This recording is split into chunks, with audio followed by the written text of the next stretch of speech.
yun.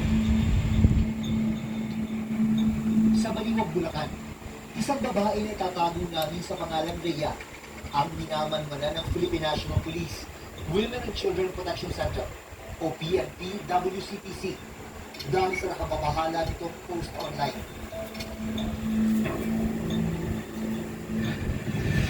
Ang kanyang 3 buwang gulang na sanggol kasi inilalako niya na parang Sausaw mo na, sausaw.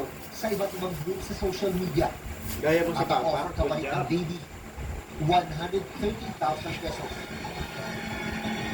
So far, ngayong taon na ito, ito yung pinakamalaking transaksyon sa bentahan ng sanggol. Ang kaya hinihingi ng 130,000 pesos kapalit ng kanyang baby.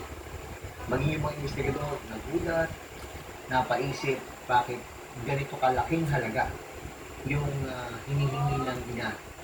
Napakalaki talaga nito kung kukumpara mo sa mga naunang operasyon ng WCPC na hindi naman umaabot ng 100,000 pesos yung hinihingi ng nagbebenta ng sanggol na ina.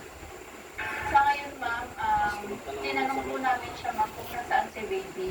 At sabi niya po... Nakita ka pang nagkakabot ng puwet dito sa camera. Para makasiguro ang asset ng PNP WCPC kung totoo ang offer online. Sinubukan nila ng video call ang seller. Pero laking gulat nila dahil may isa pang babae na sumali sa video call.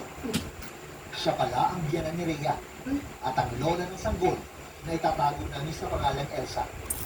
Tinanong po namin siya, ma'am, kung sino po yung isang babae. Ang sabi po is, lola po ng bata, ma'am. At alam niya po yung sa